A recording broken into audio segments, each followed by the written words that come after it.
International social media Patel પ્રહલાદભાઈ. 10 માળના building આગળ તમને એમ કહું કે એક મોટી ભેંસ છે પાડા જેવી, એને લઈને ચડી જાઓ તો કોઈ ચડી શકે? હલે બી નહીં, આપણે હલી જઈએ પણ પેલી ભેંસ હલે.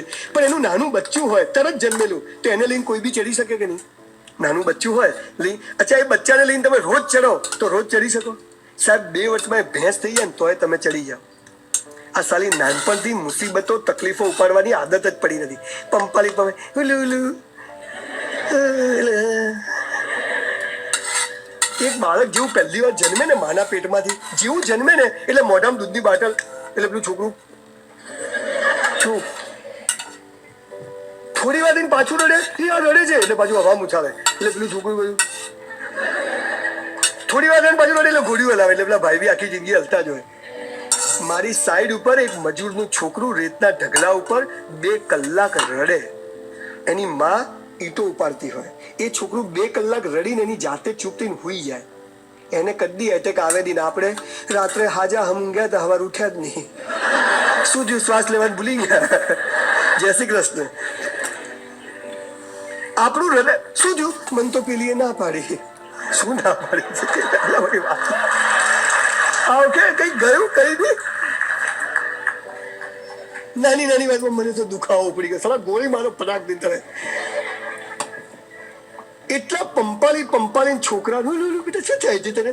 આવતા જતા 2 ઠોકવી જોઈએ, બધું રેડી થઈ જાય. ખરેખર સાહેબ તમને કહું, 12મા ધોરણ પછી 1 વર્ષ કમ્પલસરી મિલિટરી ટ્રેનિંગ હોવી જોઈએ. નો મેડિકલ સાયન્સ કોમર્સ બોમર્સ, 1 વર્ષ મિલિટરી ટ્રેનિંગ, બધા હોટા જવા દે. અને અત્યારે પેલો ચાડીઓ ફરતો હોય ને, ડિસ્કો કરતા હોય,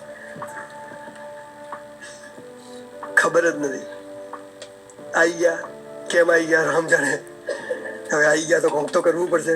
શું કરવું એ બી ખબર નથી. ચલો પેલો કરે એમ કરું, ચલો પેલો કરે. તું શું કરશે?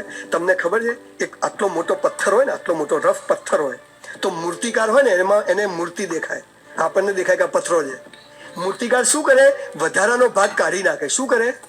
એ મૂર્તિ નથી બનાવતો, એ મૂર્તિ પરથી વધારાનો ભાગ કાઢી નાખે એટલે મસ્ત મૂર્તિ બહાર આવી જાય.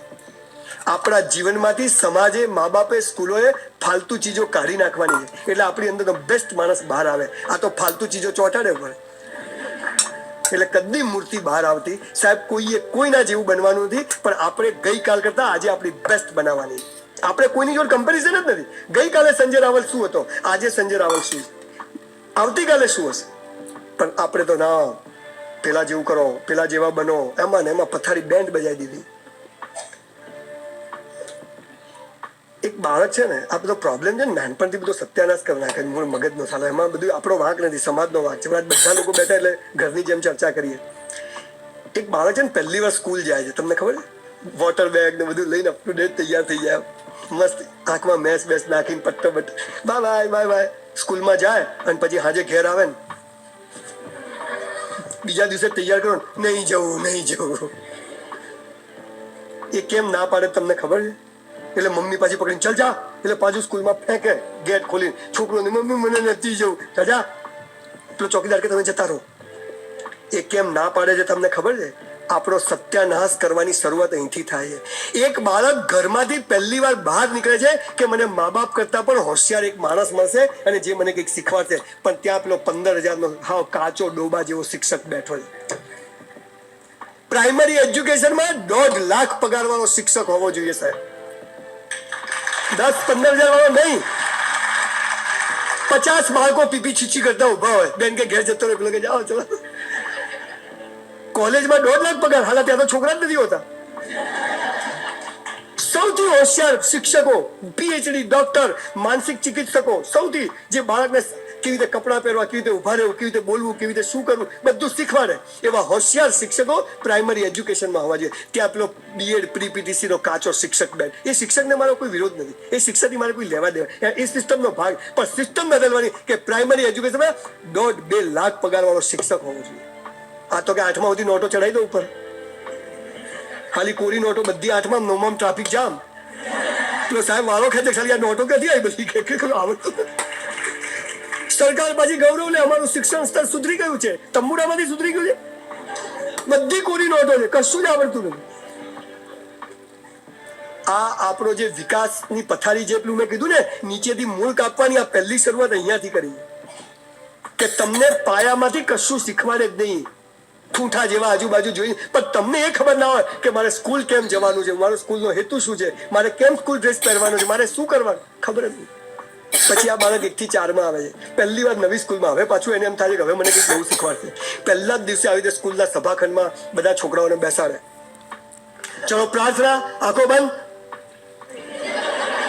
એ સાહેબ ગયા ના, ક્યાં છે?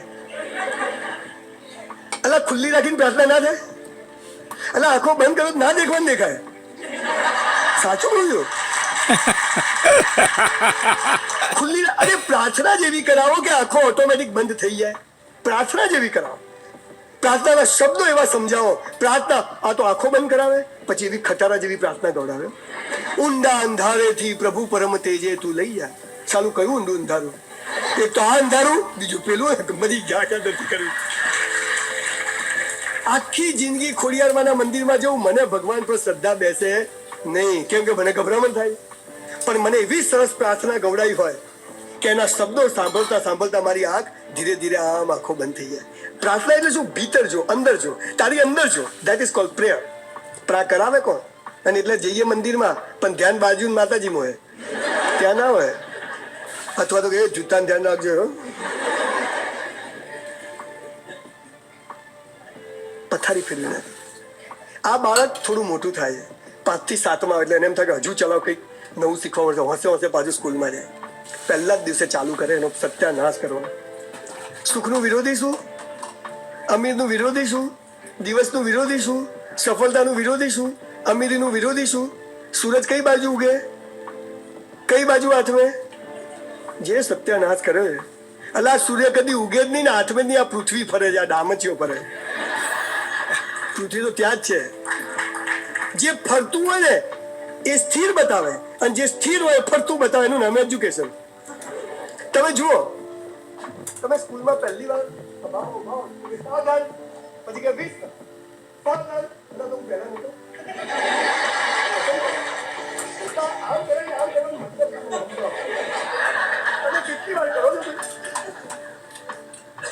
પછી કે ડાય મૂળ, પછી કે બાય મૂળ, પછી કે સીધો રહે. એટલે ફરે જ જવાનું. એટલે તમને ટ્રેનિંગ આપે છે કે સ્થિર ના રહો, ફરતા રહો, લાઈનોમાં ઉભા રહો, ધક્કે ચડો, સાવધાન વિશ્રામ કરે જાઓ, મજા કરો. સૂર્ય કદી ઉગતો જ નથી ને આથમતો જ નથી. હજી સુધી ભરાવે છે કે પૂર્વમાં ઉગે ને અહીંયા આથમે. એમ કેવું છે કે સૂર્ય સ્થિર છે. સૂર્ય તો એક દોરો ફરે, પૃથ્વી સળગી જાય. પણ એમ કેવું છે કે પૃથ્વી સવારે સૂર્યની સામે હોય છે, પૃથ્વી સાંજે આ રીતે હોય. પણ ઊંધું ભણાવે. સુખ પૂરું થાય ને ત્યાં દુઃખ શરૂ થાય, અને દુઃખ પૂરું થાય ને ત્યાં સુખ શરૂ થાય. દિવસ પૂરો થાય ત્યાં રાત શરૂ થાય, અને રાત પૂરી થાય ત્યાં દિવસ શરૂ થાય. અમીરી પૂરી થાય ત્યાં ગરીબી શરૂ થાય, અને ગરીબી પૂરી થાય ત્યાં મારા જેવી નોટો પેદા થાય. આ વિરોધી નથી, પૂરક છે, જરૂરી છે. It is required. જન્મ પૂરો થાય તો મૃત્યુ શરૂ થાય, અને જેવું મૃત્યુ પૂરું થાય જન્મ શરૂ થાય. બોલો આ પૂરક કહેવાય કે વિરોધી કહેવાય?